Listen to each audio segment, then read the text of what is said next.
আসসালামু আলাইকুম প্রিয় শিক্ষার্থীবৃন্দ, আজকের লাইভ ক্লাসে তোমাদেরকে অভিনন্দন এবং স্বাগত জানাচ্ছি। বরাবরের মতোই আমি তোমাদের সাথে আছি মোহাম্মদ হোসেন কবির, সহকারী অধ্যাপক বাংলা, সরকারি সঙ্গীত কলেজ, ঢাকা। প্রিয় শিক্ষার্থীবৃন্দ, আমি আশা করছি তোমরা ভালো আছো, সুস্থ আছো এবং নিরাপদে আছো এবং তোমাদের প্রধানতম যে দায়িত্ব পড়াশোনা চালিয়ে যাওয়া, বাড়িতে অবস্থান করে তোমাদের পড়াশোনা যথার্থভাবে তোমরা চালিয়ে যাচ্ছ। প্রিয় শিক্ষার্থীবৃন্দ,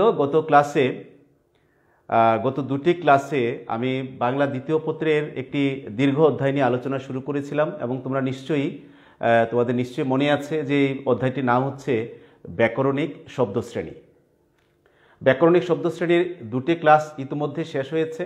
আজকে আমরা ব্যাকরণিক শব্দশ্রেণীর তৃতীয় ক্লাসে প্রবেশ করছি এবং আমরা শুরু করছি তৃতীয় ক্লাসটি।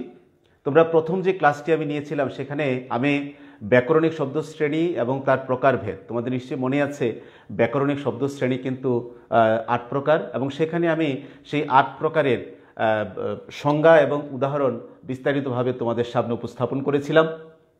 গত ক্লাসে আমি আলোচনা করেছি ব্যাকরণিক শব্দশ্রেণীর অন্যতম দুটি গুরুত্বপূর্ণ শাখা, একটি হচ্ছে আবেগ শব্দ এবং একটি হচ্ছে যোজক শব্দ। আবেগ শব্দের সংজ্ঞা এবং তার প্রকারভেদ 8 প্রকার নিয়ে আমি সেখানেও বিস্তারিত আলোচনা করেছি এবং যোজক শব্দের সংজ্ঞা এবং তার প্রকারভেদ 5 প্রকার, সেই প্রকারভেদগুলো নিয়েও কিন্তু আমি তোমাদের সামনে যথার্থ এবং ঠিকভাবে উপস্থাপন করতে পেরেছিলাম। আমার মনে হয় আমার বিশ্বাস যে তোমরা বাসায় একটু প্র্যাকটিস করেছো এবং ভালোভাবেই প্রস্তুত হয়েছ।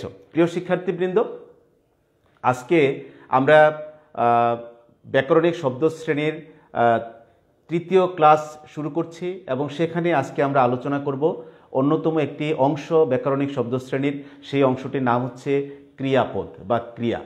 তোমরা জানো যে ব্যাকরণিক শব্দশ্রেণীর যখন প্রকারভেদ আলোচনা করেছিলাম সেখানে কিন্তু আমি ক্রিয়া কি তার সংজ্ঞা বলেছিলাম। তোমাদের নিশ্চয়ই মনে আছে, আমি তারপর আরেকটু তোমাদেরকে স্মরণ করিয়ে দিই।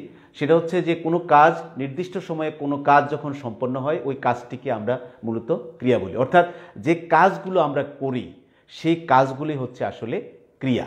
এবং ব্যাকরণিক শব্দশ্রেণীর এই যে ক্রিয়াপদের অংশটুকু, সেই অংশটুকু নিয়ে তোমাদের মধ্যে নানা ধরনের বিভ্রান্তি এবং ভয়ও কাজ করে কারো কারোর ক্ষেত্রে। অনেকেই প্রশ্ন করেছে, স্যার এই অংশটুকু আমরা ভালো করে বুঝতে পারছি না বা ধরতে পারছি না। কেন পারছো না? কারণ হচ্ছে বাজারে যে সকল বইগুলো রয়েছে কোনো বইয়েই কিন্তু এই ক্রিয়ার প্রকারভেদগুলো সুস্পষ্টভাবে উল্লেখ করা নেই।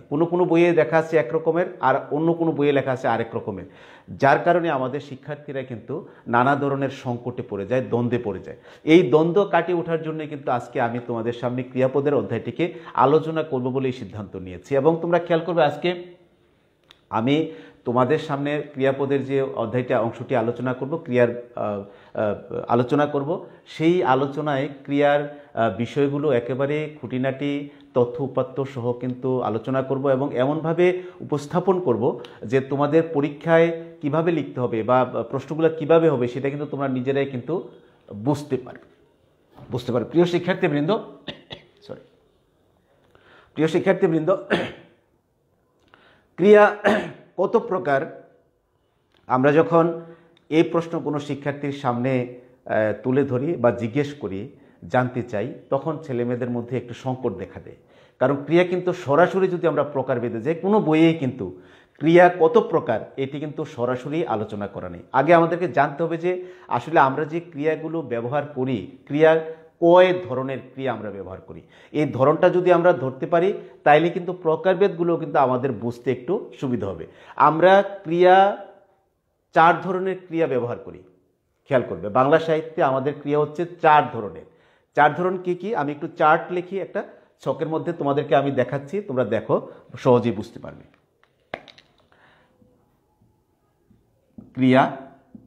ক্রিয়ার ধরন হচ্ছে 4টি। প্রথমটি হচ্ছে অর্থ প্রকাশের ক্ষমতা অনুসারে।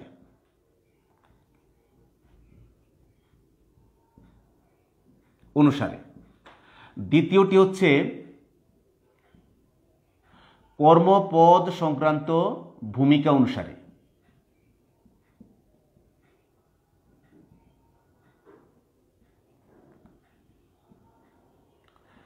অনুসারে। তৃতীয়টি হচ্ছে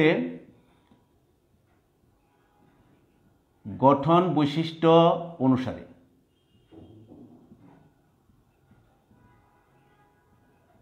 আর চতুর্থটি হচ্ছে স্বীকৃতি অনুসারে।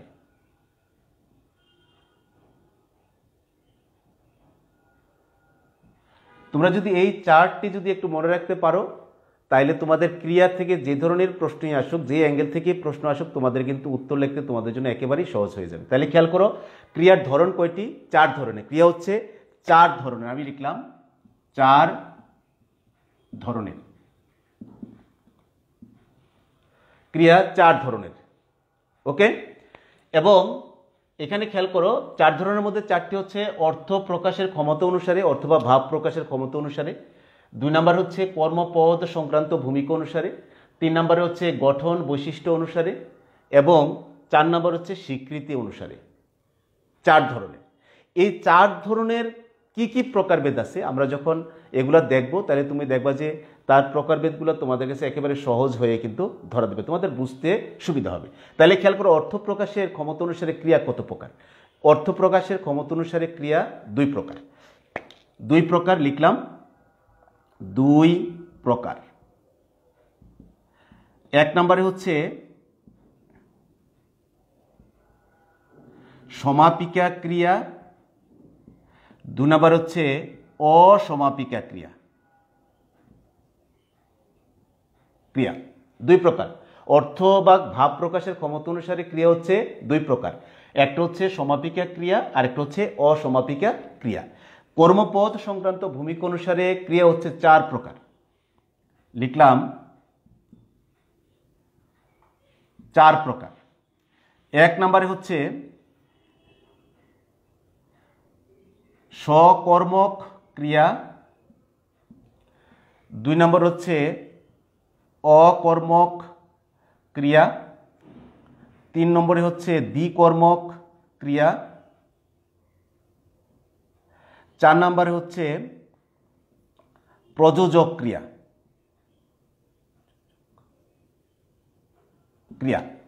4টি। কর্মপদ সংক্রান্ত ভূমিকা অনুসারে 4 প্রকার: সকর্মক ক্রিয়া, অকর্মক ক্রিয়া, দ্বিকর্মক ক্রিয়া এবং প্রযোজক ক্রিয়া। গঠন বৈশিষ্ট্য অনুসারে হচ্ছে 3 প্রকার। 3 প্রকার।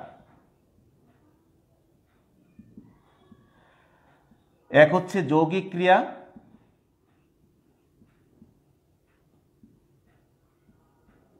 যৌগিক ক্রিয়া। 2 নম্বর হচ্ছে সংযোগমূলক ক্রিয়া, মূলক বা এটাকে আবার মিশ্র ক্রিয়াও বলা হয়, মিশ্র ক্রিয়া। 3 নম্বর হচ্ছে সমধাতুজ ক্রিয়া।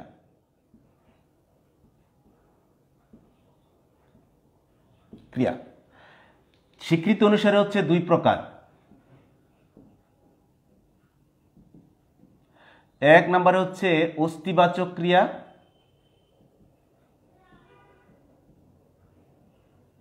2 নম্বর হচ্ছে নেতিবাচক ক্রিয়া। তাহলে খেয়াল করো, যদি তুমি এই ছকটা যদি মনে রাখতে পারো, তাহলে ক্রিয়া একেবারে অ্যাট এ গ্ল্যান্স, এক নজরে কিন্তু তোমার নজরে পড়ে যাবে। তুমি প্রথমে দেখো ক্রিয়া 4 ধরনের। প্রথম ধরন হচ্ছে অর্থ প্রকাশের ক্ষমতা অনুসারে, সেটা হচ্ছে 2 প্রকার। একটা হচ্ছে সমাপিকা ক্রিয়া, আরেকটা হচ্ছে অসমাপিকা ক্রিয়া।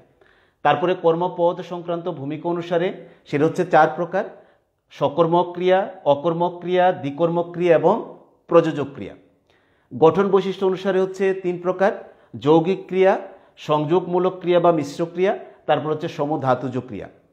স্বীকৃতি অনুসারে হচ্ছে 2 প্রকার, হচ্ছে অস্তিবাচক ক্রিয়া আর একটু হচ্ছে নেতিবাচক ক্রিয়া। তাহলে খেয়াল করো, ক্রিয়া কিন্তু একেবারে আমাদের চোখের সামনেই মানে জ্বলজ্বল করছে। এখন ক্রিয়া নিয়ে তোমাদের মধ্যে যে ভয়টা আছে, আমি আশা করছি তোমরা যদি এই ছকটা মনে রাখতে পারো, তাইলে তোমাদের ক্রিয়া সংক্রান্ত আর কোনো ভয় থাকবে না। এবং ক্রিয়ার উপরে যদি কোনো প্রশ্ন জাগে, প্রশ্ন আসে পরীক্ষায়, তাহলে কিন্তু তোমাদের এই ভাগগুলো উল্লেখ করেই আসতে পারে। যেমন পরীক্ষায় আসতে পারে যে অর্থ প্রকাশের ক্ষমতা অনুসারে ক্রিয়া কত প্রকার ও কী কী উদাহরণসহ সংজ্ঞা দাও। একেবারে ইজি, 5 নম্বরের প্রশ্নের জন্য এই প্রশ্ন হতেই পারে। সেক্ষেত্রে তুমি ক্রিয়া সংজ্ঞা দিবা, ক্রিয়া কয় প্রকার, মানে অর্থ প্রকাশের ক্ষমতা অনুসারে 2 প্রকার, সেগুলোর সংজ্ঞা এবং উদাহরণ দিবে। যদি আসে কর্মপদ সংক্রান্ত অনুসারে ক্রিয়া কত প্রকার, সেখানে তোমরা উল্লেখ করবে 4 প্রকার এবং সেগুলোর নাম এবং সংজ্ঞা লিখবে। Very easy. গঠন বৈশিষ্ট্য অনুসারে যদি আসে সেখানে 3 প্রকার, সেগুলোর উদাহরণ এবং সংজ্ঞা দিতে হবে। স্বীকৃতি অনুসারে কত প্রকার, সেগুলার 2 প্রকার, সেগুলোর সংজ্ঞা উদাহরণ দিবে। তোমরা খেয়াল করবে এই অধ্যায়টি মানে কি বলে তোমার এই যে অধ্যায়টি ক্রিয়া, তোমার ব্যাকরণিক শব্দশ্রেণীর এই যে অংশটি ক্রিয়া, এটি কিন্তু আমাদের ইন্টারনাল পরীক্ষা অথবা বোর্ড ফাইনাল পরীক্ষায় জন্য খুবই গুরুত্বপূর্ণ। এবং সেই সাথে আমাদের এটা জেনে রাখা দরকার যে আমরা যে ইউনিভার্সিটির ভর্তি পরীক্ষা দিব, যেটা আমাদের আসলে আলটিমেট গোল অথবা আমরা একটা টার্গেটে যখন আমরা পুষবো, সেই প্রতিযোগিতামূলক পরীক্ষায় কিন্তু এই ক্রিয়ার উপরে নানা ধরনের শর্ট টাইপ কোশ্চেন্স কিন্তু আসে। এই জন্য এই অধ্যায়টুকু আমাদের এই অংশটুকু আমাদেরকে একটু ভালোভাবেই কিন্তু পড়তে হবে, ভালোভাবেই পড়তে হবে। প্রিয় শিক্ষার্থীবৃন্দ, আমরা এখন এই ক্রিয়া 4 ধরনের ক্রিয়ার যে প্রকারভেদ সেগুলো নিয়ে আমরা এখন বিস্তারিত আলোচনা করব। চলো আমরা এখন আলোচনাটা শুনি। তাহলে খেয়াল করো, অর্থ প্রকাশের ক্ষমতা অনুসারে ক্রিয়া হচ্ছে 2 ধরনের, 2 প্রকার। একটা হচ্ছে সমাপিকা ক্রিয়া আর একটা হচ্ছে অসমাপিকা ক্রিয়া। তোমরা খেয়াল করো নামটার মধ্যেই কিন্তু সংখ্যাটা কাছাকাছি চলে এসেছে। সমাপিকা মানে যেটা ভালোভাবে সমাপ্ত হয়, সম্পূর্ণ হয়। কি সমাপ্ত হয়? যে ক্রিয়া দ্বারা বাক্যের ভাব বা অর্থ অথবা গঠনগত পূর্ণতা পায়, সম্পূর্ণ হয়, সেই ক্রিয়াটাকে বলে সমাপিকা ক্রিয়া। আমি আবার বলছি, যে ক্রিয়া দ্বারা বাক্যের ভাব বা অর্থ বা গঠনগত অর্থ পূর্ণতা পায় তাকে বলা হয় সমাপিকা ক্রিয়া। আমি একটা উদাহরণ দিচ্ছি, তুমি দেখো। তিতলি গান গাইছে। এখানে এই বাক্যটি পরিপূর্ণভাবে কিন্তু তার গঠনগত ভাবগত পূর্ণতা পেয়েছে। আবার নিহাল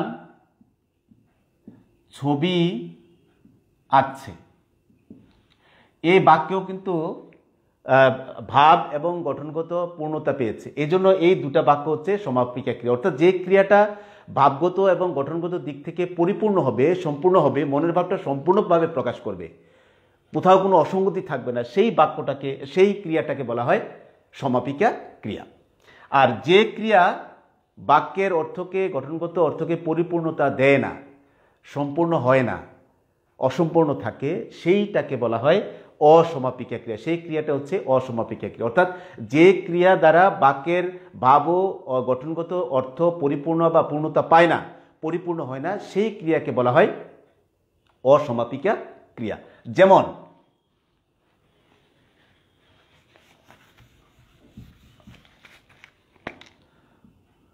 মৃত্তিকা একজনের নাম, হাত মুখ ধুয়ে,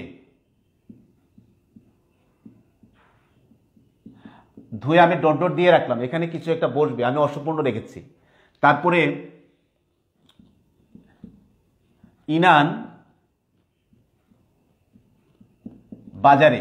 তোমরা খেয়াল করো এখানে 2টা বাক্যের মধ্যেই কিন্তু, 2টা বাক্যের মধ্যেই মৃত্তিকা হাত মুখ ধুয়ে কি করবে? আমি কিন্তু পূর্ণতা দিইনি বাক্যটি। যদি পূর্ণতা না পায়, তার গঠনগত বা ভাবগত পূর্ণতা না পায়, অর্থগত পূর্ণতা না পায়, তাহলে সেই ক্রিয়াটি কিন্তু অসমাপিকা ক্রিয়া, আমি সংজ্ঞায় বলেছি। তাহলে খেয়াল করো, মৃত্তিকা হাত মুখ ধুয়ে এই পর্যন্ত কিন্তু অসমাপিকা ক্রিয়া। যখন আমি সমাপিকা ক্রিয়াটা যোগ করে দিব, তখন এটা অসমাপিকা ক্রিয়ায় রূপান্তরিত হবে। আবার ইনান বাজারে, অসম্পূর্ণ, পূর্ণতা পায়নি, তার মানে অসমাপিকা ক্রিয়া, ক্রিয়াটা পরিপূর্ণ হয়নি। আমরা যদি লিখি ইনান বাজারে যাবে, যাবে বসানোর পরে সেটা পরিপূর্ণতা পাবে, সেটা তখন হয়ে যাবে সমাপিকা ক্রিয়া।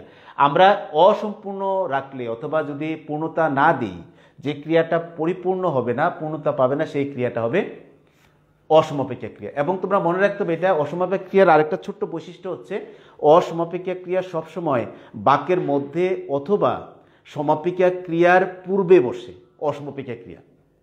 আবার কখনো কখনো শেষেও বসতে পারে। আমি একটা উদাহরণ দেব পরে। তাহলে খেয়াল করো, তাহলে সমাপিকা ক্রিয়ার আগে বসে। আমরা যদি এখানে সমাপিকা ক্রিয়া লিখি, সমাপিকা ক্রিয়া যদি যোগ করি, লিখলাম মৃত্তিকা হাত মুখ ধুয়ে পড়তে বসো। আমরা যখন এই সমাপিকা ক্রিয়াটাকে বসালাম এখানে, তখন এই বাক্যটা পরিপূর্ণ হয়েছে, সমাপিকা ক্রিয়ায় রূপান্তর হচ্ছে। তার মানে এই অংশটুকু, এই ধুয়ে পর্যন্ত অংশটুকু হচ্ছে অসমাপিকা ক্রিয়া।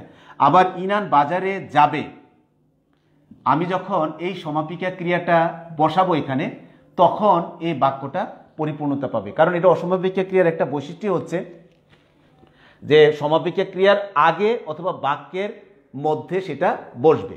এই জন্য সমাপিকা ক্রিয়ার আগে কিন্তু অসমাপিকা ক্রিয়াটা সবসময় বসে। আবার কখনো কখনো অসমাপিকা ক্রিয়াটা বাক্যের শেষেও বসতে পারে। আমি একটা ছোট্ট উদাহরণ দিলে তোমাদের বুঝতে সুবিধা হবে। যেমন একটা উদাহরণ দিই, সেখানে জানালা গেল খুলে। এখানে অসমাপিকা ক্রিয়া কিন্তু হচ্ছে এইটা, খুলে, অসমাপিকা ক্রিয়া। এটা বসার কথা ছিল আমাদের এই সমাপিকা গেল এটার আগে, কিন্তু এখানে যেহেতু এটা কবিতার লাইন, সেখানে এখানে সমাপিকা ক্রিয়া অসমাপিকার জাস্ট একটু স্থান বদল হয়েছে। এভাবে কখনো কখনো সেটা পরেও বসতে পারে অসমাপিকা ক্রিয়া। তবে সাধারণত অসমাপিকা ক্রিয়া কিন্তু সবসময় বাক্যের মধ্যে অথবা সমাপিকা ক্রিয়ার আগেই যুক্ত হয়। তাহলে প্রিয় শিক্ষার্থীবৃন্দ, আমরা জানলাম যে সমাপিকা ক্রিয়া এবং অসমাপিকা ক্রিয়া কি। সমাপিকা ক্রিয়া হচ্ছে যে ক্রিয়া বাক্যের ভাব বা অর্থগত বা গঠনগত পূর্ণতা দেয়, সেটা হচ্ছে সমাপিকা ক্রিয়া।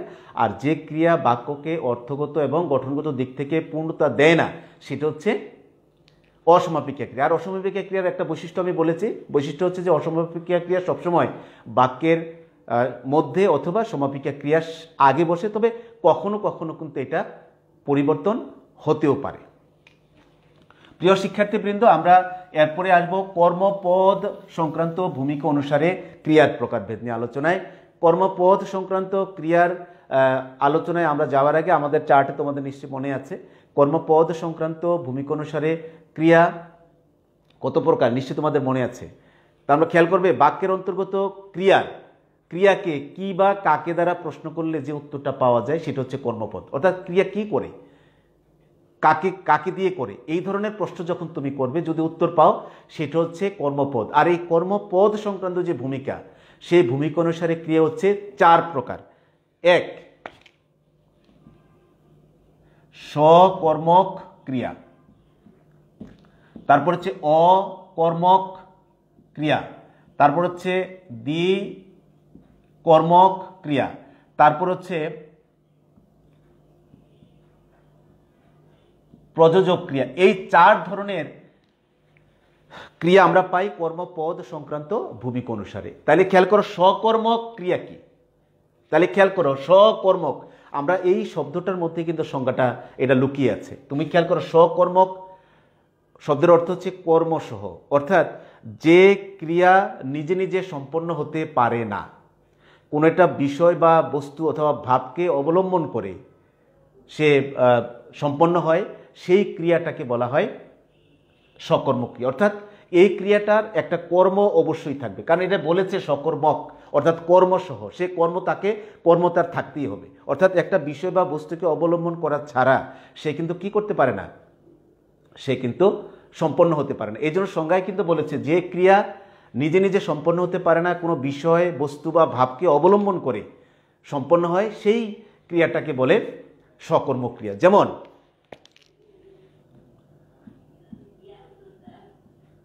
নিগার গল্প পড়ছে, খেয়াল করো, নিগার গল্প পড়ছে, এখানে পড়ছে হচ্ছে ক্রিয়া। এই ক্রিয়াটা সম্পন্ন হচ্ছে কিসের মাধ্যমে, গল্পের মাধ্যমে। অর্থাৎ গল্পকে অবলম্বন করে এই পরে ক্রিয়াটা সম্পন্ন হচ্ছে। এই অবলম্বনটা থাকার কারণে এটা সকর্মক ক্রিয়া। যদি অবলম্বনটা না থাকতো তখন হয়ে যেত অকর্মক ক্রিয়া। আমরা অকর্মক ক্রিয়া একটু পরে যাব। তাহলে নিগার গল্প পড়ছে, এটা হচ্ছে সকর্মক ক্রিয়ার উদাহরণ, কারণ কর্মসহ।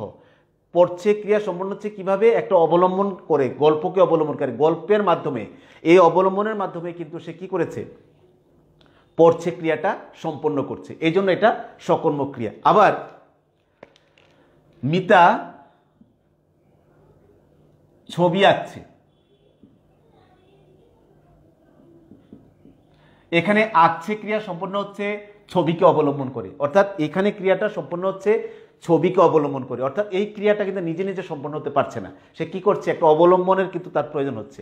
এই অবলম্বনটা কি, ছবি। তাহলে মিতা ছবি আঁকছে, এই আঁকা ক্রিয়া সম্পন্ন হচ্ছে ছবিকে অবলম্বন করে। সুতরাং এগুলো হচ্ছে সকর্মক ক্রিয়া, যেহেতু কর্মপদ রয়েছে।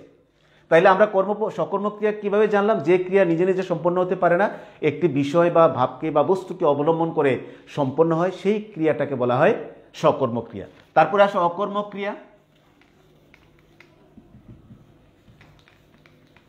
অকর্মক ক্রিয়া শব্দের মধ্যেই তার সংজ্ঞা দেওয়া আছে। সকর্মক হচ্ছে কর্মসহ, সকর্মক হচ্ছে কর্মসহ, আর অকর্মক হচ্ছে কর্ম যেটা থাকে না। যেমন যে ক্রিয়া নিজে নিজে সম্পন্ন হতে পারে, কোনো বিষয়বস্তুকে অবলম্বন করতে হয় না, সেই ক্রিয়াটাকে বলা হয় অকর্মক ক্রিয়া। ক্লিয়ার? ওকে, তাইলে আবার আমি বলছি, যে ক্রিয়া নিজে নিজে সম্পন্ন হতে পারে, কোনো বিষয় বা বস্তুকে অবলম্বন করতে হয় না, সেই ক্রিয়াটাকে বলা হয় অকর্মক ক্রিয়া। যেমন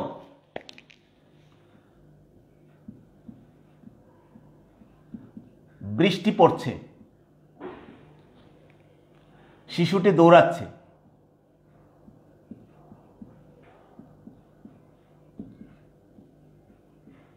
শিশুটি দৌড়াচ্ছে, শিশুটি দৌড়াচ্ছে। তাহলে খেয়াল করো, বৃষ্টি পড়ছে, এখানে কিন্তু কোনো অবলম্বন নাই, বৃষ্টি কিন্তু কোনো অবলম্বন ছাড়াই পড়ছে। আবার শিশুটি দৌড়াচ্ছে, কিভাবে দৌড়াচ্ছে? সে কি পায়ে ভর দিয়ে দৌড়াচ্ছে, নাকি লাঠিতে ভর দিয়ে দৌড়াচ্ছে, নাকি কোনো কিছু ধরে দৌড়াচ্ছে? সেটা কিন্তু কোনো, তার অবলম্বনটা কিন্তু বলা নাই, তার কর্মের কথা বলা নাই। এই জন্য কর্মবিহীন, কর্ম ছাড়া বলেই কিন্তু এটা হচ্ছে অকর্মক ক্রিয়া। তাহলে খেয়াল করো, আবার যদি চাঁদ উঠছে, একটা উদাহরণ বলি, চাঁদ উঠছে, অথবা আকাশে তারা ফুটেছে, তাইলে তারা কিভাবে ফুটেছে? কোনো অবলম্বন নাই, তারা কিন্তু এমনি এমনি ফুটেছে। চাঁদ কিভাবে উঠেছে? কোনো অবলম্বন নাই, অবলম্বন ছাড়াই কিন্তু সে কি করছে, উঠেছে চাঁদটা। তাইলে খেয়াল করো, বৃষ্টি পড়ছে, কোনো অবলম্বন নাই, তার কিন্তু কর্ম নাই, সে এমনি এমনি কিন্তু হচ্ছে, নিজে নিজে কিন্তু সম্পন্ন হয়ে যাচ্ছে। আবার শিশুটি দৌড়াচ্ছে, সে এভাবেই দৌড়াচ্ছে, কোনো অবলম্বন ছাড়া, যেহেতু তার কর্ম নাই, যেহেতু কর্মবিহীন এই ক্রিয়াগুলো, এই জন্য এগুলোকে বলা হয় অকর্মক ক্রিয়া। অকর্মক ক্রিয়ার অন্যতম বৈশিষ্ট্য হচ্ছে তার, সে নিজে নিজে সম্পন্ন হবে, কোনো ধরনের কর্ম অবলম্বন করবে না, মানে তার কোনো অবলম্বনের প্রয়োজন হবে না, এই জন্য এগুলো হচ্ছে অকর্মক ক্রিয়া। প্রিয় শিক্ষার্থীবৃন্দ, তারপরে আসো দ্বিকর্মক ক্রিয়া।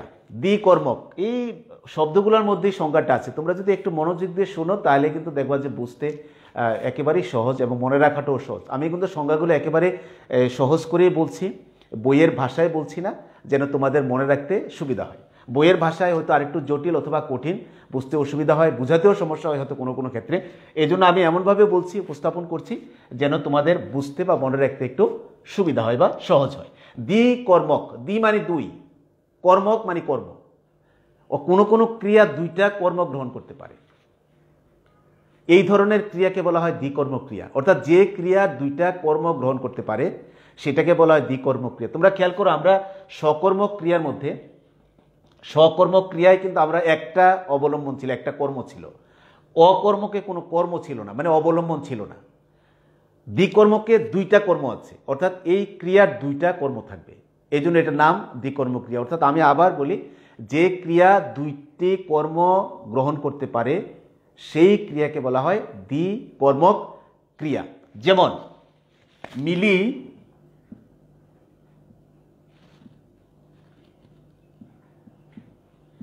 মতিউরকে গল্প শোনাচ্ছে। খেয়াল করো, এখানে ক্রিয়া কোনটা? ক্রিয়া হচ্ছে শোনাচ্ছে, তার কর্ম দুইটা, একটা হচ্ছে মতিউর আর একটা হচ্ছে গল্প। তোমরা খেয়াল করবে, দ্বিকর্মক নিয়ে আমি আরেকদিন একটি ছোট্ট টিউটোরিয়াল বানাবো তোমাদের জন্য, এটা বিস্তারিত আলোচনা করবো। আজকে যেহেতু অনেক লম্বা ক্লাস, এই জন্য এটা আলোচনা করবো না। তোমরা একটু মনে রাখো, এই দ্বিকর্মক ক্রিয়ার প্রথম যে কর্মটি সেটা হচ্ছে প্রাণীবাচক কর্ম, আর শেষের যে কর্মটি, দ্বিতীয় যে কর্মটি, সেটি হচ্ছে বস্তুবাচক কর্ম। এটা মনে রাখতে হবে, তাহলে তোমাদের বুঝতে সুবিধা হবে। তাহলে খেয়াল করো, এখানে মতিউর হচ্ছে কর্ম, গল্প হচ্ছে কর্ম, তাইলে মিলে কিন্তু দুইটা কর্ম করছে, মানে এই ক্রিয়াটা সে কি করছে, ক্রিয়াটা সম্পন্ন করছে দুইটা কর্মের মধ্যে, এই জন্য এটা হচ্ছে দ্বিকর্মক ক্রিয়া, শোনাচ্ছে। তারপরে আবার মা শিশুকে দুধ খাওয়াচ্ছেন। মা শিশুকে, মানে এখানে শিশুও কর্ম, দুধও কর্ম, খাওয়াচ্ছেন হচ্ছে তার ক্রিয়া, মানে এই ক্রিয়াটার দুইটা কর্ম আছে, এই জন্য এটা হচ্ছে দ্বিকর্ম ক্রিয়া। আমি আবার বলছি, যে ক্রিয়া দুইটি কর্ম গ্রহণ করে সেই ক্রিয়াকে বলা হয় দ্বিকর্ম ক্রিয়া। এখানে দুটা বাক্যের মধ্যে কিন্তু দুটি করে কর্ম রয়েছে, এই জন্য এগুলো দ্বিকর্ম ক্রিয়ার উদাহরণ। তারপরে আসো প্রযোজক ক্রিয়া। প্রিয় শিক্ষার্থীবৃন্দ, অত্যন্ত সহজ এই অধ্যায়টি নিয়ে আর কোনো টেনশনে থাকার দরকার নাই, একটু মনোযোগ দিয়ে কথাগুলো শুনলে তোমাদের বুঝতে সুবিধা হবে। প্রযোজক ক্রিয়া, যে ক্রিয়া অন্যকে দিয়ে করানো হয়, যে ক্রিয়া অন্যকে দিয়ে করানো হয় সেই ক্রিয়াকে বলে প্রযোজক ক্রিয়া। আমি আবার বলছি, যে ক্রিয়া অন্যকে দিয়ে করানো হয় সেই ক্রিয়াকে বলা হয় প্রযোজক ক্রিয়া। আর ক্রিয়াটি যে প্রযোজনা করে বা চালনা করে, যে, তাকে বলা হয় প্রযোজক কর্তা। আর যার মাধ্যমে ক্রিয়াটি সংগঠিত হয়, তবে যাকে দিয়ে করানো হয় সেই ক্রিয়াটি হচ্ছে প্রযোজ্য কর্তা। তাহলে খেয়াল করো, আমি সংজ্ঞায় বলেছি প্রযোজক ক্রিয়ার সংজ্ঞায় বলেছি, যে ক্রিয়া অন্যকে দিয়ে করানো হয় সেই ক্রিয়াকে বলা হয় প্রযোজক ক্রিয়া। আর ক্রিয়াটি যে চালনা বা প্রযোজনা করে তাকে বলা হয় প্রযোজক কর্তা। আর যাকে দিয়ে করানো হয় ক্রিয়াটি, তাকে বলা হয় প্রযোজ্য কর্তা। আমি আগের দুটো উদাহরণ দিয়ে তোমাদের বুঝতে সুবিধা, তারপর আমি নতুন উদাহরণ নিয়ে আসছি। এক হচ্ছে, বাবা ছেলেকে সাঁতার শেখাচ্ছেন।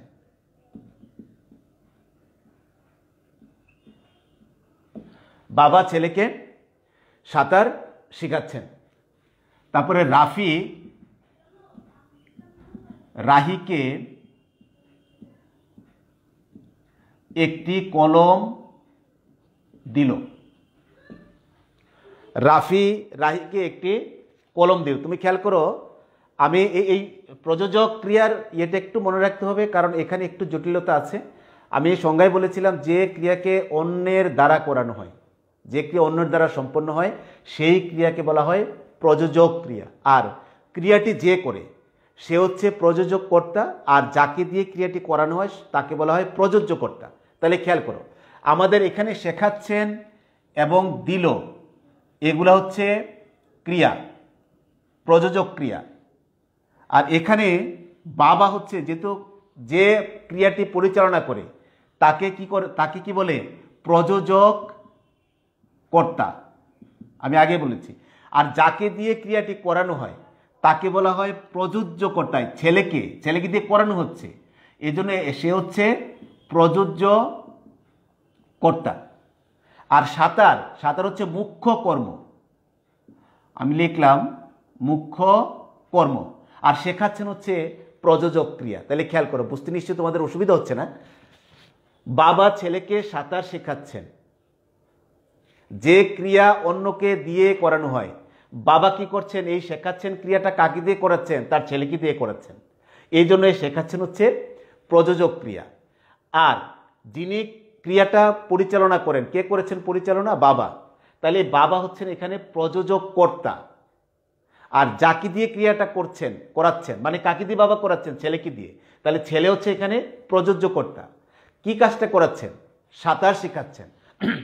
এই সাঁতার হচ্ছে এখানে মুখ্য কর্ম। তাহলে খেয়াল করো, এই বিষয়গুলো কিন্তু একটু মনে রাখতে হবে, কারণ ভর্তি পরীক্ষায় কিন্তু এই জায়গাগুলো থেকে প্রশ্ন থাকে।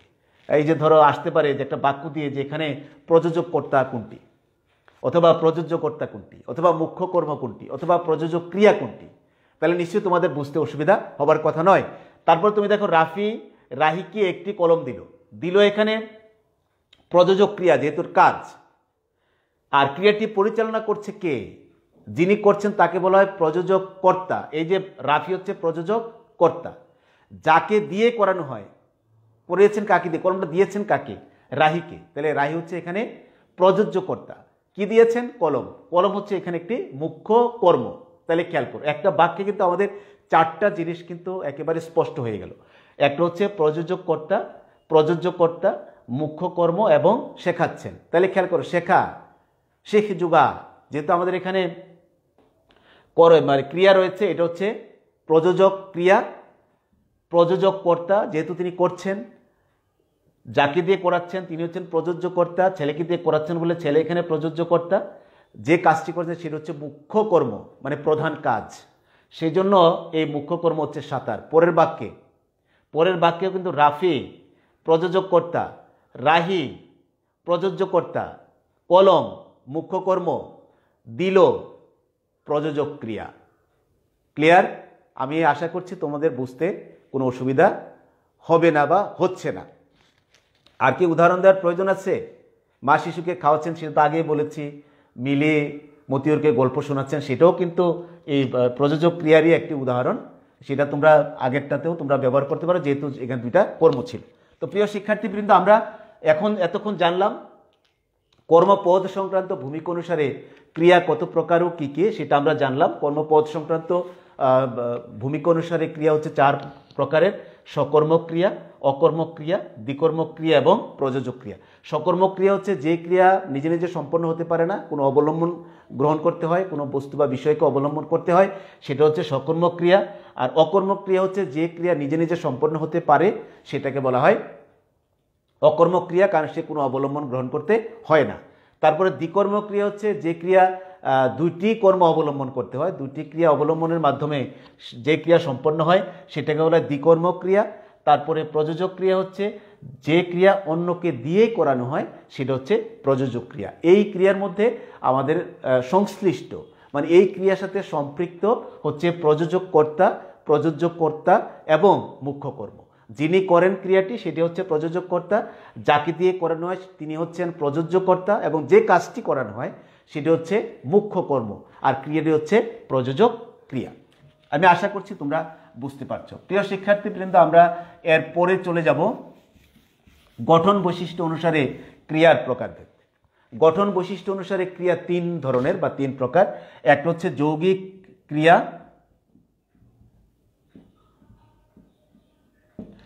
তারপর হচ্ছে সংযোগমূলক বা মিশ্র ক্রিয়া, তারপর হচ্ছে সমধাতুজ ক্রিয়া।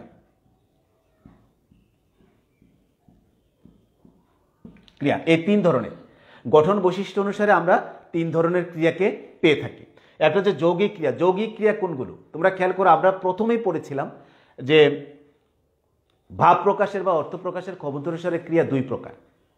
একটা হচ্ছে সমাপিকা ক্রিয়া, আর একটা হচ্ছে অসমাপিকা ক্রিয়া। আর যৌগিক ক্রিয়া হচ্ছে একটি অসমাপিকা ক্রিয়া এবং একটি সমাপিকা ক্রিয়া মিলে যে ক্রিয়াটি গঠিত হয় সেই ক্রিয়াকে বলে যৌগিক ক্রিয়া। আমি আবার বলছি, যে ক্রিয়া একটি অসমাপিকা ক্রিয়া এবং একটি সমাপিকা ক্রিয়া মিলে গঠিত হয় সেই ক্রিয়াকে বলা হয় যৌগিক ক্রিয়া। যেমন অন্ধকারে এখানে কেঁপে উঠছে রজনীগন্ধা। আমি উদাহরণ দিচ্ছি, অন্ধকারে এখানে কেঁপে উঠছে রজনীগন্ধা। তারপর আরেকটা উদাহরণ লিখি, নিভিয়ে দিল সন্ধ্যায় জ্বালানো দ্বীপ। তাহলে খেয়াল করো, নিভিয়ে দিল সন্ধ্যায় জ্বালানো দ্বীপ। তাহলে খেয়াল করো, এখানে একটি অসমাপিকা ক্রিয়া এবং একটি সমাপিকা ক্রিয়া মিলিত হয়ে কিন্তু তৈরি হয়েছে। কিভাবে? অন্ধকারে এখানে কেঁপে, নিভিয়ে। খেয়াল করো, আমি যদি এরকম লিখতাম যে অন্ধকারে এখানে কেঁপে, ওটার পর আমি ডট ডট দিয়ে রাখতাম, এ পর্যন্ত হতো অসমাপিকা ক্রিয়া। এটার সাথে আমি যখন উঠছে সমাপিকা ক্রিয়াটা যোগ করেছি, তখন এই অংশের এই অসমাপিকা ক্রিয়া আর এই সমাপিকা ক্রিয়া, এই দুইটা ক্রিয়া একত্রিত হয়েই এই যৌগিক ক্রিয়াটা সম্পন্ন করেছে বা গঠিত হয়েছে। আবার এর পরের বাক্যে তুমি দেখো, নিভিয়ে যদি এরকম দিতাম, সন্ধ্যায় জ্বালানো দ্বীপ নিভিয়ে, দেওয়ার পর আমি ডট ডট দিয়ে রাখতাম, তাহলে এটা হয়ে যেত অসমাপিকা ক্রিয়া, নিভিয়ে, কারণ আমি এটা সম্পন্ন করিনি, পূর্ণতা দেইনি। যখন আমি এই দিলটা যখন সমাপিকা ক্রিয়াটা যুক্ত করেছি, তখন এই নিবিয়ে দিল হয়ে গেল যৌগিক ক্রিয়া, অর্থাৎ এখানে কেঁপে উঠছে অসমাপিকা এবং সমাপিকা ক্রিয়া মিলে হচ্ছে কি যৌগিক ক্রিয়া। এখানে অসমাপিকা ক্রিয়া, এই পাশে সমাপিকা ক্রিয়া, এই দুইটা ক্রিয়া একত্রিত হয়ে হয়েছে যৌগিক ক্রিয়া। আবার এখানে নিবিয়ে অসমাপিকা ক্রিয়া, দিল সমাপিকা ক্রিয়া, এই অসমাপিকা এবং সমাপিকা এই দুইটা মিলে নিবিয়ে দিল সন্ধ্যায় জ্বালানো দ্বীপ, সেটা হচ্ছে যৌগিক ক্রিয়া। আবার যদি আর এরকম লিখি, ফেলে দিল রাত্রে গাথা সেউতি ফুলের মালা, ফেলে দিল রাত্রে গাথা সেউতি ফুলের মালা, ফেলে দিল, ফেলে অসমাপিকা ক্রিয়া, দিল যখন আমি যুক্ত করেছি তখন এটা এই দিল সমাপিকা ক্রিয়া, ফেলে অসমাপিকা ক্রিয়া, দিল সমাপিকা ক্রিয়া, এই ফেলে দিল হচ্ছে দুটো মিলে, অর্থাৎ অসমাপিকা ক্রিয়া এবং সমাপিকা ক্রিয়া এই দুটো মিলেই কিন্তু হয়েছে যৌগিক ক্রিয়া। কারণ আমার সংজ্ঞায় কিন্তু বলা আছে যে একটি অসমাপিকা ক্রিয়া এবং একটি সমাপিকা ক্রিয়া মিলিত হয়ে যে ক্রিয়াটি গঠিত হয় সেই ক্রিয়াকে বলা হয় যৌগিক ক্রিয়া। প্রিয় শিক্ষার্থীবৃন্দ, আমরা আসবো সংযোগমূলক ক্রিয়া, বা এটাকে মিশ্র ক্রিয়াও বলা হয়। কোনো কোনো বইয়ে সংযোগমূলক লেখা নাই, মিশ্র ক্রিয়া বলা আছে, তো অসুবিধা নাই, যেটা সংযোগমূলক ক্রিয়া সেটাই মিশ্র ক্রিয়া। তার সংজ্ঞায় বলা আছে যে ক্রিয়া বিশেষ্য, বিশেষণ অথবা ধনাত্মক শব্দ দ্বারা বা অব্যয় দ্বারা গঠিত হয় সেই ক্রিয়াকে বলা হয় সংযোগমূলক বা মিশ্র ক্রিয়া। যেহেতু এখানে অনেকগুলো পদের মিশ্রণ হয়, মিশ্রিত সংমিশ্রণ হয়, সেই জন্য এটাকে বলা হয় মিশ্র ক্রিয়া। অর্থাৎ এখানে এই ক্রিয়াটিতে একটি বিশেষ্য, একটি বিশেষণ এবং ধনাত্মক শব্দগুলো মিলে তৈরি হবে, গঠিত হবে, এই জন্য এটা হচ্ছে সংযোগমূলক ক্রিয়া। আর সংযোগমূলক ক্রিয়ার আরেকটি নাম হচ্ছে মিশ্র ক্রিয়া। যেমন যদি আমরা লিখি বিশেষ্য,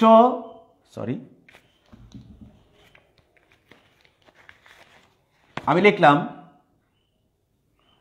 বিশেষ্য যোগ ক্রিয়া।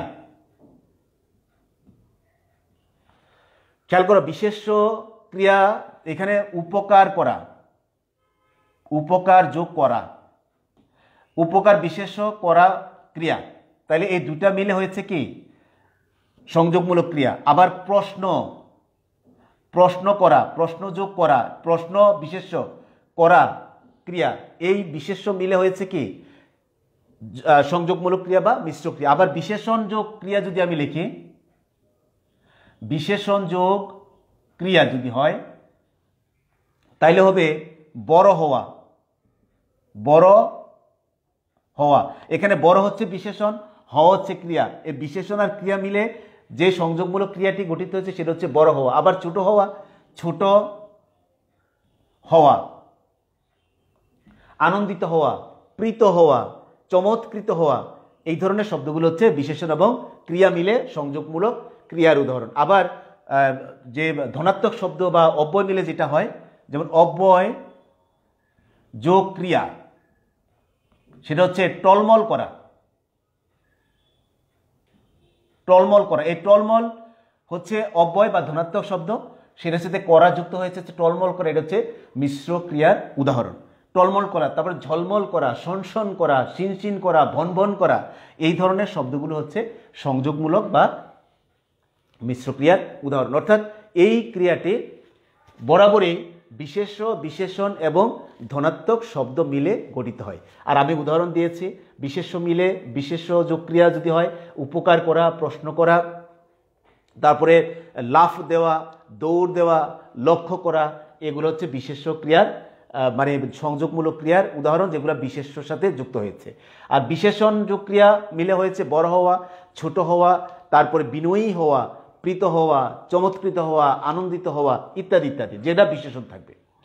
আর ধনাত্মক শব্দ বা অব্যয় মিলে যেটা হবে টলমল করা, তারপরে ঝলমল করা, ভনভন করা, ঝিমঝিম করা, ঝনঝন করা, এই ধরনের শব্দগুলো হচ্ছে যৌগিক ক্রিয়া বা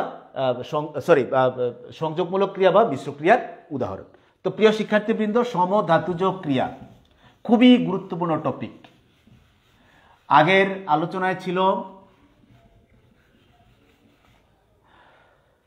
আগের আলোচনায় প্রযোজক ক্রিয়া যেমনটা গুরুত্বপূর্ণ ছিল, কারণ প্রযোজক ক্রিয়া থেকে বিভিন্ন ভর্তি পরীক্ষায় ছোট ছোট প্রশ্ন থাকে, আর এখানে সমধাতুজ ক্রিয়া থেকে অনেক ধরনের প্রশ্ন থাকে। এই জন্য আমরা এই জিনিসটা একটু ভালো করে জানব। তো প্রিয় শিক্ষার্থীবৃন্দ, সমধাতুজ ক্রিয়া এই শব্দগুলোর মধ্যেই কিন্তু কৌশলে সংজ্ঞাটা দেয়া থাকে। যেমন সমধাতুজ, সম মানে সমান, একই রকম, অর্থাৎ বাক্যের যে কোনো বাক্যের ক্রিয়াপদ ও কর্মপদ একই ধাতু হতে নিষ্পন্ন হলে বা তৈরি হলে, খেয়াল করো, কোনো বাক্যের ক্রিয়াপদ এবং কর্মপদ একই ধাতু থেকে যদি নিষ্পন্ন হয় বা তৈরি হয় বা গঠিত হয়, তাহলে ওই কর্মটাকে বলা হয় সমধাতুজ কর্ম, আর যে ক্রিয়াটা সম্পন্ন হয় বা নিষ্পন্ন হয় সেই ক্রিয়াটাকে বলা হয় সমধাতুজ ক্রিয়া। অর্থাৎ এখানে কর্ম এবং ক্রিয়া দুটাই কিন্তু একই ধাতু থেকে উৎপন্ন হবে বা তৈরি হবে বা গঠিত হবে। ক্লিয়ার? অর্থাৎ কোনো বাক্যের যে ক্রিয়া এবং কর্ম যদি একই ধাতু থেকে তৈরি হয় বা গঠিত হয়, তাহলে যে কর্মটা তৈরি হবে সেটার নাম হবে সমধাতুজ কর্ম, আর যে ক্রিয়াটা তৈরি হবে সেই ক্রিয়াটার নাম হবে সমধাতুজ ক্রিয়া। তাইলে খেয়াল করে আমি একটা উদাহরণ দিই, তাইলে তোমাদের বুঝতে সুবিধা হবে। যেমন, আর কত খেলা খেলবে।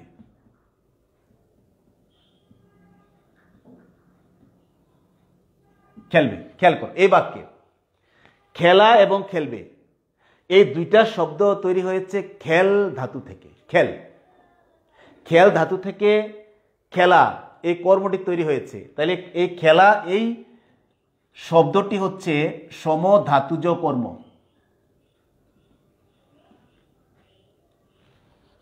আর যে ক্রিয়াটা তৈরি হয়েছে খেলবে সেটা হচ্ছে সমধাতুজ ক্রিয়া। নিশ্চয়ই তোমাদের বুঝতে অসুবিধা হচ্ছে না? তুমি দেখো, যেহেতু এই কর্মটা এবং এই ক্রিয়াটা একই ধাতু থেকে তৈরি হয়েছে, কোন ধাতু? খেল। এই খেল ধাতু থেকে তৈরি হওয়ার কারণে এই কর্মটার নাম হচ্ছে সমধাতুজ কর্ম, আর যে ক্রিয়াটা তৈরি হয়েছে খেলবে সেই ক্রিয়াটা হচ্ছে সমধাতুজ ক্রিয়া। তাইলে যে ক্রিয়ার মানে বাক্যের যে ক্রিয়া এবং কর্ম একই ধাতু থেকে যদি গঠিত হয়, তাহলে কর্মটা হবে সমধাতুজ কর্ম আর ক্রিয়াটা হবে সমধাতুজ ক্রিয়া। আমি আরেকটা উদাহরণ দেই, তাহলে তোমাদের বুঝতে হয়তো আরেকটু সুবিধা হবে। আর মায়া কান্না কেঁদে লাভ নেই। খেয়াল করো, আর মায়া কান্না কেঁদে লাভ নেই। তাহলে খেয়াল করো, কান্না এবং কেঁদে এখানে দুটা শব্দই তৈরি হয়েছে কাদ থেকে। কাদ ধাতু থেকে তৈরি হয়েছে কান্না, এই জন্য কান্না হচ্ছে সমধাতুজ কর্ম কাজ, আর কেঁদে ক্রিয়া এটা তৈরি হচ্ছে কাদ ধাতু থেকে, এই জন্য এই ক্রিয়াটা হচ্ছে সমধাতুজ ক্রিয়া। তাইলে কান্না হচ্ছে সমধাতুজ কর্ম আর ক্রিয়া হচ্ছে সমধাতুজ ক্রিয়া, যেহেতু একই ধাতু থেকে কাদ ধাতু থেকে উৎপন্ন হয়েছে বা নিষ্পন্ন হয়েছে, এই জন্য যেহেতু সমধাতুর তৈরি শব্দ পদ, কর্মপদ এবং ক্রিয়াপদ, এই জন্য এটার নাম হয়েছে সমধাতুজ ক্রিয়া। তারপর আরো এরকম লিখতে পারি, এমন সুখের মরণ কে মরিতে পারে। তাহলে মরণ এবং মরিতে, খেয়াল করো, মরণ মরিতে, মরিতে হলো ক্রিয়া, সমধাতুজ ক্রিয়া, মরণ হচ্ছে পদ, কর্মপদ, এটা সমধাতুজ কর্ম, যেহেতু একই ধাতু থেকে তৈরি হয়েছে। আবার দারুণ এক ঘুম ঘুমিয়েছি, খেয়াল করো, দারুণ এক ঘুম ঘুমিয়েছি, সাউন্ড স্লিপ।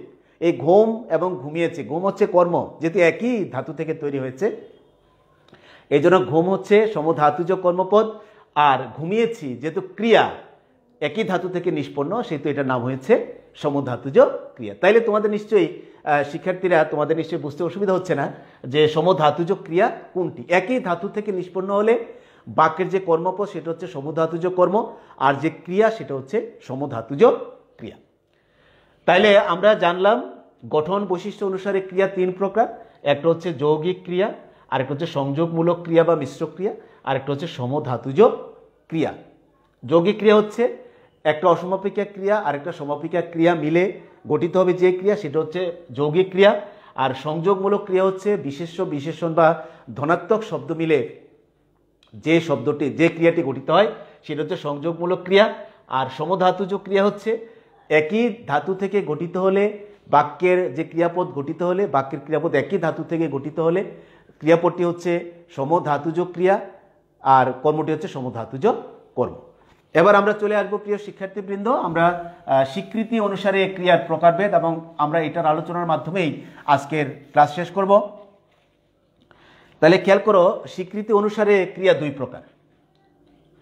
এক নম্বরে হচ্ছে অস্তিবাচক ক্রিয়া ক্রিয়া আর দুই নম্বরে হচ্ছে নেতিবাচক ক্রিয়া। একেবারে সহজ। তোমরা যদি আমার বাক্যতত্ত্বের ক্লাসটি খেয়াল করে থাকো, সেখানে বাক্যের আলোচনায় কিন্তু বলেছিলাম যে বাক্য কিন্তু স্বীকৃতি অনুসারে দুই প্রকার, একটা হচ্ছে অস্তিবাচক বাক্য আর একটা হচ্ছে নেতিবাচক বাক্য। সেখানেও কিন্তু আমাদের ক্রিয়ার মধ্যে কিন্তু এই দুইটা ভাগ রয়ে গেছে, একটা হচ্ছে অস্তিবাচক ক্রিয়া আর একটা হচ্ছে নেতিবাচক ক্রিয়া। অস্তিবাচক মানে হচ্ছে হা বোধক আর নেতিবাচক মানে হচ্ছে না বোধক। তাহলে সংজ্ঞাগুলো একেবারেই জলবৎ তরলম, একেবারে জলের মতো সহজ। যে ক্রিয়া দ্বারা কোনো কিছু স্বীকার করা হয়, কোনো ভাবকে স্বীকার করা হয়, কোনো বস্তুকে স্বীকার করে নেওয়া হয়, এবং যে ক্রিয়া দ্বারা হাবোধক ভাব প্রকাশিত হয়, সেই ক্রিয়াকে বলা হয় অস্তিবাচক ক্রিয়া। অর্থাৎ যে ক্রিয়া দ্বারা কোনো কিছু স্বীকার করা হয় বা হাবোধক ভাব প্রকাশ করা হয়, সেই ক্রিয়াকে বলা হয় অস্তিবাচক ক্রিয়া। যেমন রহিম ঘরটায় থাকে। একটা ঘর আছে, সেই ঘরে রহিম থাকে, এটা আমরা মেনে নিয়েছি, স্বীকার করেছি, এবং এই বাক্য দ্বারা হা বোধক ভাব প্রকাশ পেয়েছে। ক্লিয়ার? আরেকটা হচ্ছে আমার অনেক বই আছে। আছে থাকে, খেয়াল করো, আছে ক্রিয়া, আমি হাবোধক ভাব প্রকাশ করেছি, এটা স্বীকার করে নিয়েছি, স্বীকৃতি দিয়েছি, এবং এই দুটা বাক্য দ্বারা হাবোধক ভাব প্রকাশ পেয়েছে। যেমন রহিম ঘরটায় থাকে, রহিম একটা ঘরের মধ্যে থাকে, সেটা আমি মেনে নিয়েছি, স্বীকার করেছি, এবং তার এই বাক্যটা দ্বারা হাবোধক ভাব প্রকাশ পেয়েছে। আর আমার অনেক বই আছে, সেখানেও আমি স্বীকার করে নিয়েছি, স্বীকৃতি দিয়েছি এই ক্রিয়াটাকে, এবং সেই বাক্যটা দ্বারাও কিন্তু হাবোধক ভাব প্রকাশ পেয়েছে। এই জন্য এই দুটা বাক্য হচ্ছে অস্তিবাচক ক্রিয়ার একেবারে জ্বলন্ত উদাহরণ। আর নেতিবাচক ক্রিয়া হচ্ছে যে ক্রিয়া দ্বারা কোনো কিছু স্বীকার করা হয় না, কোনো কিছুর অস্তিত্ব অস্বীকার করা হয়। সাধারণ কথা, যে ক্রিয়া দ্বারা কোনো কিছুর স্বীকৃতি দেওয়া হয় না, অস্বীকার করা হয়, এবং যে ক্রিয়া দ্বারা না বোধক ভাব প্রকাশিত হয়, সেই ক্রিয়াকে বলা হয় নেতিবাচক ক্রিয়া। যেমন সে এখনো নাস্তা খায়নি, অস্বীকার করেছি। এই বাক্য দ্বারা, ক্রিয়া দ্বারা খায়নি দ্বারা কি হয়েছে, এখানে অস্বীকার করা, কোনো একটা বিষয়কে অস্বীকার করা হয়েছে, এবং এই পুরো বাক্য দ্বারা একটি না বোধক ভাব প্রকাশ পেয়েছে। তারপরে বাংলা খুব সহজ নয়।